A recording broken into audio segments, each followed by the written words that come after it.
योग कहते हैं एकाग्रता को।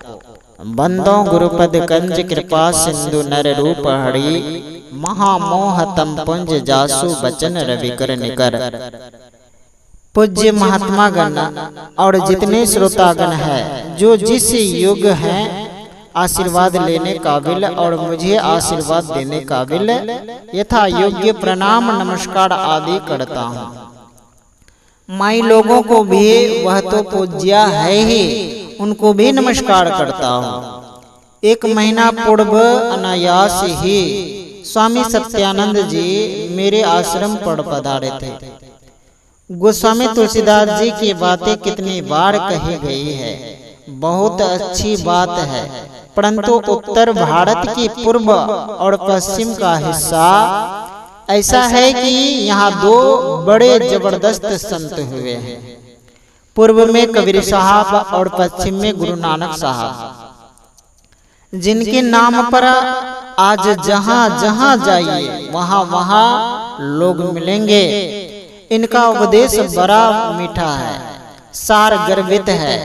कोई राजनीतिक में हाथ देकर उपदेश देकर संसार को बता दिया, उपदेश भी करो और अपनी जीविका द्वारा अपना पालन भी करो, और जब तलवार लेनी पड़े तो तलवार भी लो, क्योंकि एक देश पर जब दूसरे देश का आक्रमण होता है तब तलवार नहीं लिया जाए। केवल बाबा जी बनकर बैठे रहे काम नहीं चलेगा, उससे शरीर हथियार लेना पड़ेगा, उसके शरीर से हथियार लेना पड़ेगा। राजनीति ठीक नहीं रहेगी तो मनुष्य मनुष्य को खा जाएगा, धन दौलत सब खा जाएगा। देखिए स्वामी जी को बहुत लोग दान देकर जाते हैं, इनको मालूम नहीं पड़ता है। देहात में जाकर देखिए, लोग कलेक्टर को घेरते हैं, खाने को दो, पहनने को दो। लोग मेरे पास भी आते हैं, मेरी उतनी योग्यता नहीं है, जो है देता हूँ। इंतजाम आवश्यक है, इसका इंतजाम कौन करेगा? बड़ा कठिन है। अन्न और वस्त्र पहले चाहिए, योग युक्ति पीछे चाहिए। माता है, पुरुष है, बिना वस्त्र के अच्छे लगेंगे? देश में जो महंगाई है, अन्न का अभाव है, इसका क्या उपाय है? सब देश के लोग मिल जाए, एक हो जाए तो संभव है कि शांति हो जाए। योग कहते हैं युक्त करने को, दो को एक करने को। श्रीमद् भगवद गीता में 18 अध्याय है, उनमें योग की बात कही गई है। योग की बात कहने से हठ योग, राजयोग, दृष्टि योग, शब्द योग, ये सब योग ही योग है। दृष्टि योग और शब्द योग ऐसे हैं कि शब्द योग में जो जाएंगे वे ईश्वर को पाएंगे। इस देश में केवल राम ही राम नहीं जपते हैं, कबीर साहब को वाले सत्य नाम जपेंगे, मुसलमान भी कम नहीं है। ये कहाँ राम राम कहेंगे, ये बिस्मिल्लाहिर्रहमानिर्रहीम कहेंगे। आज क्रिश्चियन भी कम नहीं है, यद्यपि अंग्रेजों का राज्य चला गया है। छोटे छोटे बच्चों को स्कूल में पढ़कर अंग्रेजी बुलवाते हैं। श्रीमद् भगवद गीता के 18 अध्याय में योग है। योग कहते हैं एकाग्रता को, एकाग्रता कहते हैं एक ही एक को। जैसे गीता में है कि नासग्र में देखो, सब ओर छोड़कर नासग्र में देखो। और कितने हैं? 10 दिशाएं हैं, पूर्व पश्चिम उत्तर दक्षिण और चारों कोण तथा ऊपर और नीचे। ये दिशाएं छूट जाए तो बड़ी शांति मिलेगी। विश्वास नहीं हो तो करके देखिए। बड़े सिद्ध योगी आकाश में उड़ते थे। बुद्ध भगवान 500 शिष्यों के साथ आकाश में उड़ते थे। हमारे गुरु महाराज कहते हैं कि बुद्ध आदि संत थे। बुद्ध के पहले वे ऋषि मुनि थे। वे लोग बड़े अच्छे अच्छे काम किए हैं। आज भी बड़े बड़े संत हैं। संत किसको कहते हैं? जिनको शांति मिल गई है, जिनकी बुद्धि एक ही एक पर लगी है, बुद्धि अभी फूट कर नहीं है, एक ही एक पर लग कर रहे, यही है योग। मन और बुद्धि का मिलाप, इसी को योग कहते हैं। योग, इसके लिए अभ्यास करने की जरूरत है। गुरु जैसा कहे राम राम, शिव शिव, अल्लाह अल्लाह, ओम ओम, वाहे गुरु जपिए, परंतु ऐसा जपिए कि जो मौखिक है, जिसे मुंह से बोलकर जपते हैं, दूसरे भी सुनते हैं, फिर उपांशु होता है। इसमें जपने वाले ही सुनते हैं, क्योंकि इसमें केवल होंठ ही मिलते हैं। फिर मन ही मन कहने में अपने भी नहीं सुनोगे, तुम्हारा मन जानेगा यह कठिन है, यह बिल्कुल एकाग्रता में होता है। एक ही एक में लगो, वह है बिंदु। यहाँ बहुत संत हो गए हैं। उत्तर भारत में कबीर साहब और गुरु नानक साहब हुए, दक्षिण में मराठा शिवाजी के गुरु समर्थ रामदास जी थे। बड़े आश्चर्य का काम उन्होंने किया। कबीर साहब ने जैसा आश्चर्य का काम करके दिखाया, भगवान बुद्ध ने भी बड़े आश्चर्य का काम किया।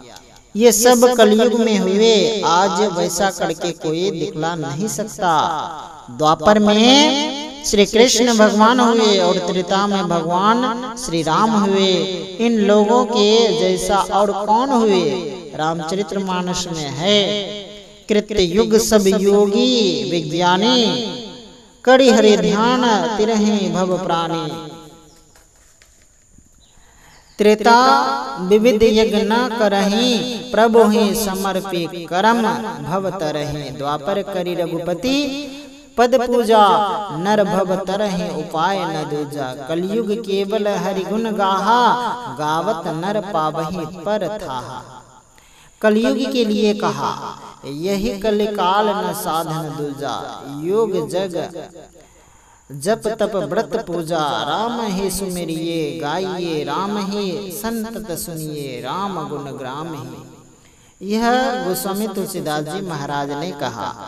इनके पहले कबीर साहब, गुरु नानक साहब, दादू दयाल जी, जैनी लोग हैं, बौद्ध हैं, धम्मपद पढ़िए। जैसे वैदिक धर्म में गीता प्रसिद्ध है, वैसे ही बौद्ध जगत में धम्मपद है। कहा किस कारण से कहा, ऐसा भी धम्मपद है। आज आप सिलोन जाएं तो वहां देखोगे कि बड़े बौद्धिस्ट है। सारनाथ में मंदिर है, उसमें उनके जीवन का चित्र है। बुद्ध और जैन के तीर्थकर लोग हुए, सब स्थान बने हैं, घूमने से देखने में आता है। कुप्पा घाट में भी ऐसे निशान निकले हैं जो कलयुगी निशान नहीं है। पश्चिम फाटक पर पत्थर गिरा है। सिकलीगढ़ धरहरा पूर्णिया में मेरे पिताजी का स्थान है, वह भी बड़ा विचित्र है। वहाँ एक स्तंभ है जिसको दो आदमी मिलकर दो तरफ से पकड़ो तो दोनों के हाथ मिल सकेंगे, इतना मोटा वह स्तंभ है। लोग उसको राजा अशोक के शयन समय का कहते हैं। पहले कठोर अशोक था, पीछे प्रियदर्शी हुआ। योग के अंदर पहले बात है कि पहले मौखिक जप करो, फिर पांचसु जप करो, फिर मानस जप करो। मानस में अत्यंत सिमटाव होता है, लेकिन यही काफी नहीं है। सच्चिदानंद पद के पार तक जाना है, मन बुद्धि के मिलाप तक वचन कहने को होता है। इसके ऊपर जाने से मन बुद्धि कहाँ जाएगी? गोस्वामी तुलसीदास जी ने कहा है, श्रवणात्मक वर्णात्मक ध्वन्यात्मक विदितीन, त्रिविध शब्द अनुभव अगम तुलसी कहे प्रवीण। ध्वन्यात्मक में स्वर व्यंजन नहीं है, इस शब्द की भी खोज करनी चाहिए। यह है अनहद ध्वनि, यही शांति में पहुंचाती है। अनहद ध्वनि भी दो प्रकार की होती है, एक अंदर की और दूसरी बाहर की। अंदर की ध्वनि तब मिलती है जब योगिक दृष्टि से देखकर कोई एक बिंदु प्राप्त कर सकता है, बाहर में कोई बिंदु बना नहीं सकता। गुरु से यत्न जानकर देखो। संत कबीर साहब ने कहा है, बंद कर दृष्टि को फेरे अंदर करे, घट का पाट गुरुदेव खोले, कहे कबीर तो देख संसार में, गुरुदेव समान कोई नहीं तोले। गुरुदेव बिन जीव की कल्पना ना मिटे, गुरुदेव बिन जीव का भला नहीं, गुरुदेव बिन जीव का तिमर नासे नहीं। समुझी विचारे ले मरे माही, राह बारिक गुरुदेव ते पाइए। जन्म अनेक की अटक खोले, कहे कबीर गुरुदेव पूर्ण मिले। जीव और शिव तब एक तोले, बारिक रास्ता गुरुदेव से मिलता है। ध्वन्यात्मक शब्द का अभ्यास अंदर में होगा। इसको योग से बहुत संबंध है। जब तक शब्द योग नहीं होता है तब तक परमात्मा की प्राप्ति नहीं होती। शब्द खत्म होगा, संसार खत्म हो जाएगा। शब्द और संसार के खत्म हो जाने पर स्वयं परमात्मा बचेंगे। शब्द वहाँ पहुँचाता है लेकिन वहाँ शब्द नहीं रहता है। जैसे नदी में पानी जाओ, पानी के सहारे किनारे पहुँचे तब वहाँ जल नहीं। जप पहले कीजिए फिर ध्यान कीजिए। ध्यान में सबसे ऊंचा ध्यान होगा। शब्द ध्यान से वह धन मिलता है जिससे बढ़कर कोई धन नहीं। अंदर में तबले बजते हैं। संसार में जितने शब्द हैं सभी होते हैं लेकिन बहरा शब्द सुने नहीं काना। कबीर साहब ने कहा अभ्यास करो तो कान खुल जाएगा। किसी मुसलमान फकीर ने कहा है लफ्ज़ बंद चश्म बंद गोश बंद, गर नबी ने नूर हक बरबंद वखंद। तब ईश्वर की रोशनी नहीं देखो तो मुझ पर हंसना। सूरत शब्द योग सब में है। सत्संग योग में 50 संतों की वाणियाँ है। यहाँ हठ योग होता है, उसका गुण गाया जाता है। उसके बाद राजयोग जानिए। राजयोग में शब्द ध्यान गुरु बतावेंगे। शब्द ध्यान में जब तक सार शब्द नहीं मिलेगा तब तक ईश्वर नहीं मिलेंगे। संसार का अंत नहीं होगा, सार शब्द मिलेगा, ईश्वर मिलेंगे, चाहे द्वितीय हो व अद्वितीय हो। मैंने जितना काम किया है उसका प्रत्यक्ष अनुभव ठीक ठीक हुआ है। जोड़ देकर कहता हूँ, चाहे गृहस्थी बनो चाहे सन्यासी बनो, लेकिन अपने हाथ से कमाओ खाओ। स्वीडिश लोग मुझसे भजन भेद लेकर कहे, वे वहाँ प्रचार करते होंगे। उनमें एक विशेषता है कि बिना काम किए नहीं खाता है। जापान की एक महिला मेरे पास आई, मुझसे दीक्षा लेकर उसने भजन किया और देर तक बैठी। विदेशी लोग ठीक काम करते हैं। महिला ने कहा very easy and very hard. बच्चे को एकाग्रता से पढ़ने कहते हैं, लेकिन एकाग्रता योग से होती है। हल जोतने में भी ध्यान करने कहते हैं, नहीं तो बैल को फाड़ लग जाएगा। सब कोई ध्यान करने कहते हैं, गुरु से सीखिए कहते हैं। सब कोई ईश्वर को पाने कहते हैं, इसलिए ध्यान करो। ध्यान योग में दृष्टि योग और शब्द योग दोनों जानकर अभ्यास करो।